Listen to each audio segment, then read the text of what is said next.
guys, as promised, today is Wednesday and it's content day. So I just got out of the shower, moisturized my face, hair's pulled back in a little scrunchie just because I need to keep it off of my neck. And for this video, I'm going to talk a little bit about writing, my writing, and share with you one of my WIPs, my WIPs, my work in progress.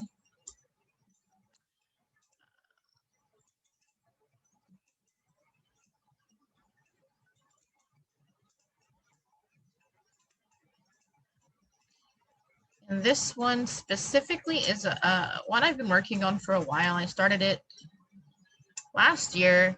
I'm doing it on and off.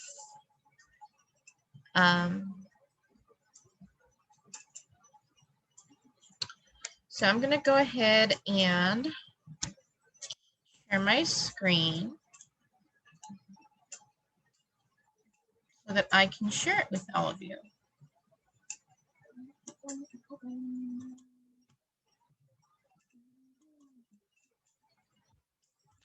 So I found this Google image, and there was a challenge in one of my writing groups. Find an image and write. I thought it would just be like a little short thing, but it's turned into so much more. Yeah, so this is the picture that I found. It started this whole thing, but it certainly didn't end it. And no, this work is not over. So it's simply called Ella's Story. I have named this girl Ella. Yeah.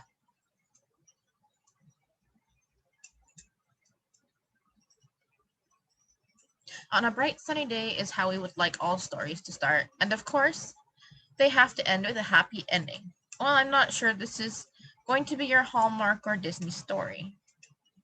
Maybe, but since life is more of an emotional roller coaster from hell, anyways, I'll try to keep it real. Here is my not so perfect story. Just a girl living a normal life, whatever that means. Hey guys, I'm Ella and I'm currently a 35-year-old ambitious woman. I have dreams of owning my own house that I had custom built and becoming a successful something one day. For now, I'm a newly single secretary at a major law firm in Los Angeles. Sounds glamorous, right? Well, okay, it has its moments, but I really get pushed around and stepped on a lot by the firm's partners. At least I get to look good while doing it. Silver lining, right? Most days I dress like I'm a partner at the firm, except I shop at Ross and they shop at some high-end boutique that I can't even pronounce. My makeup is cheap, but thanks to Instagram models, I look human. The wonders of the internet. Right. So you're probably wondering what it looked like, that I can make cheap outfits look nice. Well, they look nice to me. Now, I look good now, but I didn't always look and feel good about myself. Let me tell you a little bit more about myself.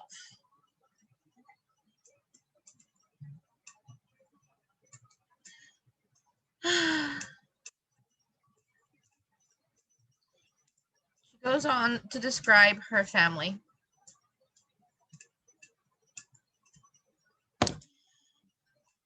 Okay, chapter 0, the preemie.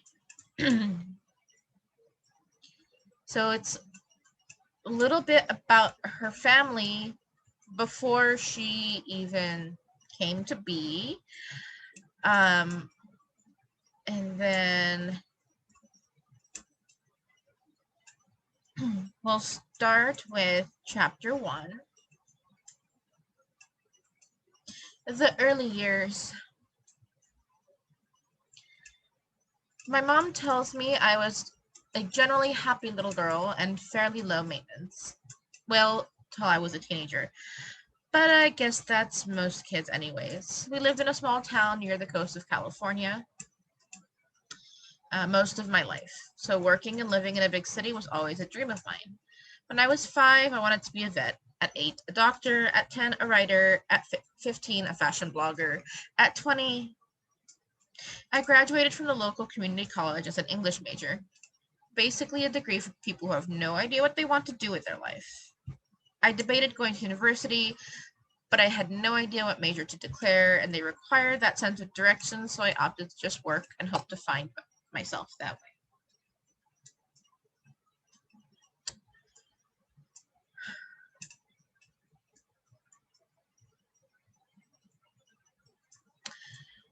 Right. Back to my childhood. When I was 5, I was a scrawny little redheaded girl with freckles, a curious mind. And boy, was I a little Miss Sass Pants. I was tall for my age, and some of the other moms teased my simple mom that I should be a model, that I don't belong. Great. Just what every girl and her mom want to hear. Mom kept her head down and always told me to keep my chin up. And of course, I had to say something. So at 5, I loudly asked my mom, well, how do these ladies keep their chins up when they have so many? My mom turned so many shades of red that I thought she would explode. Then she turned into a stone ghost and fainted. I think from embarrassment. The rotund group of snobby and well-dressed women were now snickering at my poor mother. One of them was a bit more human and said, look, I'm a doctor. All of you Karens need to shut up and give me space. This woman needs my help. And for the rest of you, I can recommend a good therapist. Now, back off. This beautiful, strong goddess shoved her way through the entitled elite and now very taken aback group of Karens. When she finally fought her way towards my mom on the ground, she turned to me and said, hello, sweetie. My name is Dr. Calpain, and I own the local hospital here. Is your mom allergic to anything? Has this happened before? And by the way, I love your response earlier. You remind me of a young me. I vigorously shook my head in response to the questions and loved the high five she gave to my little quip. Dr. Calpain then cracked open a smelling salt under my sleeping mom's nose. My mom then screamed, seemed to come back to life, saying, who farted the rotten eggs? Ella? All the women laughed and said that we were not worth their time. They scattered like roaches in the light.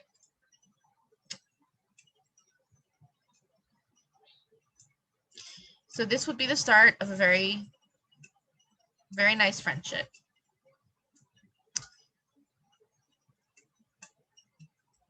You're going to notice some interesting pet names as we go. Yeah. My mom was a housewife at the time, and she would later become a well-respected, loved elementary school teacher. Honestly, probably the best job for her ever. My dad, barely home, was a jack of all trades. He owned an odds and ends store in town. He was barely there either.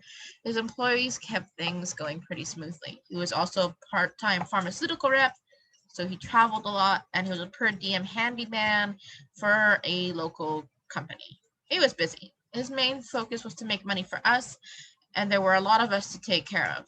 My mom, Eloise, me, Ella, my older brother Jake, older sister Carly, and my mom's parents. Plus our golden retriever Goldilocks and Jake's gerbil Buzztopia. And of course, every stray or injured animal Carly would find and heal and try to adopt. Probably why I wanted to be a vet. Our family would keep growing on the furry end in later years, but for now, just 2 permanent furries. So, to give an idea of our family dynamics, I'm 5, Jake is 8, and Carly is 12, going on 16. Mom and Dad are in their late 40s and early 50s, which was ancient to me at the time, and my grandparents were in their 70s. 3 generations is great fun, but there will be differences that are hard to get past. I'll talk about that later.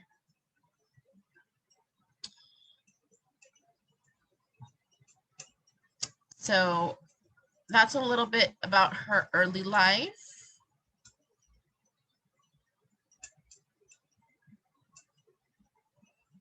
Um,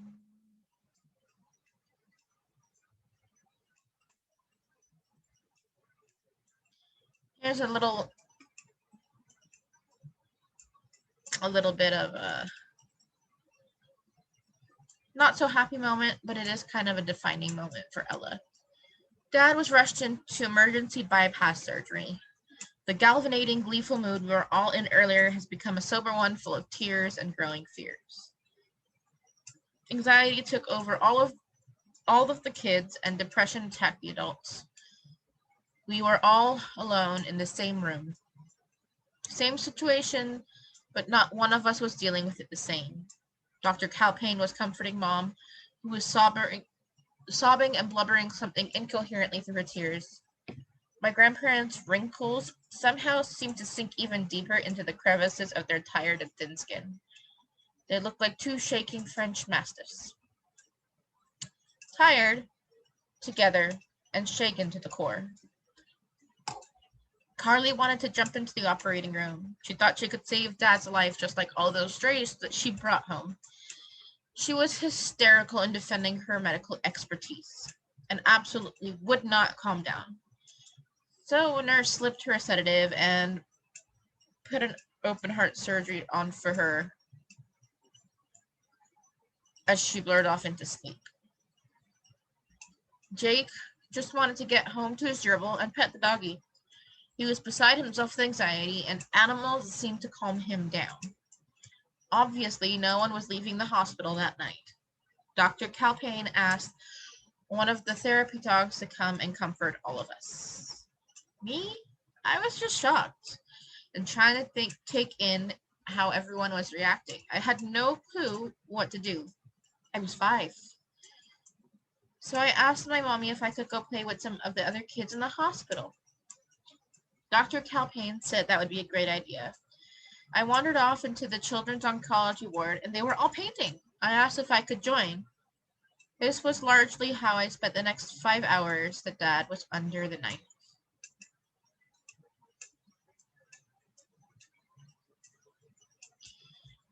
"10:39 p.m. Finally, we got notified that he was out of surgery. We all had a sudden boost of energy, even though it was far past everyone's usual bedtime. Dr. Medler, the head of cardiology and cardiothoracic surgery, wandered over to where my mom and Dr. Calpain were sitting. "Holly, can I have a word?" The two doctors hurriedly whispered some seemingly important bad news to each other. Finally, Dr. Calpain and Dr. Medler both shook their heads in agreement and asked us all to gather round. We emerged from the corners of our own shadows and formed a kumbaya circle around the two towering adults. Whatever it was, didn't look good. My hands were clammy and breath was shallow. My heart was heavy and fast. My eyes heavy with sleep. I was uncomfortable in my own skin and had to be the first to break the silence. "Is Daddy dead? When can we go home? Mommy, what happened to Daddy?" My voice shook as tears started to fill my big green eyes and burn down my pasty face, falling onto the cold hospital floor in despair. I swear there was a stream coming off of my tears. There was steam coming off of my tears. I felt like I was stuck in a bad movie, and all I wanted to do was go home and cuddle with Drea, my favorite pink bear. I had to tell her all about my day before I could even fathom brushing my teeth. My mom never looked so tired and beaten, but in that moment, a dark and cynical look came across her face. Her elbows on her knees, hands clasped, sitting and bent over in fear. She slowly lifted her head and tilted it towards the doctors. "Well, Holly, you heard the girl. We're all wondering here. Care to give us some answers?" Those words and that dark, condescending tone seemed to shock Dr. Calpain. She turned white, then red, shook her head as if to gain clarity, then calmly turned to us and said, words we will never forget. Your father and husband, Destin, suffered a massive heart attack. We all witnessed the beginning of this in my office today. It was a scary and traumatizing ordeal for everyone. We will all deal with today's events differently, but remember that we are all here together and family will always be here no matter what. I love each and every one of you and hope to get to know everyone better over time. Eloise, may I sit next to you? My mom scoffed and mentioned for the good doctor to sit beside her. She then placed her arm around my mom and drew her near. Thanks to the quick and timely efforts of a great surgical team led by Dr. Medler, he is alive. But there were some complications. I will let Dr. Medler explain. Ben? All of our eyes and bodies shifted towards an anxious, middle-aged man who was wringing his surgical cap tightly, not sure what he was hoping to wring out of it. His tall, brown eyes, deep-set eyes, they were filled with worry and doubt. His teal scrubs were wrinkled and stained with blood. Thanks, Holly. Indeed, Dustin did suffer a massive heart attack. His upper left ventricle had stopped working properly, causing murmurs. Of course, since he was a busy person, he may not have noticed his heart pumping differently. Perfectly normal. Also being busy, he may not have had to eat and work out properly. This led to a few clogged arteries. These were the main cause of the heart attack. He is lucky that he had all of you here and, of course, Holly's quick reaction to get him and my team ready for surgery. As with surgery, there is the risks and complications. Having none of his medical history available, we did our best to do everything we could for him. While under anesthesia, he also suffered a stroke and loss of oxygen to the brain for a few seconds. He is alive, but due to complications, he's in a medically induced coma to reduce the swelling in and around his brain. He may or may not be the same when he wakes up. We also don't know if the stroke affected any of his normal functions. Only time will tell when he wakes up. I'm so sorry that all of you are going through this right now. For now, all we can do is pray and love the patriarch of your family. My team will continue to monitor and take care of him around the clock. As soon as there is any change and he's ready for visitors, we will let you know. For now, it's best if everyone go home and get some rest. The next few days will be long and tough for everyone. So that is a little tiny snippet of Ella's story. You get to meet her while watch her grow up. The story is told a lot through flashbacks. If you want to know more of Ella's story, please let me know. Also, if you know an editor or a publisher out there who you think might be interested in Ella's story, let me know. Drop it in the comments. All right, guys. I love you, and I'm going to go ahead and start getting ready for the next video. Have a beautiful day. Stay safe, and let me know what you want to see in Ella's story. Bye!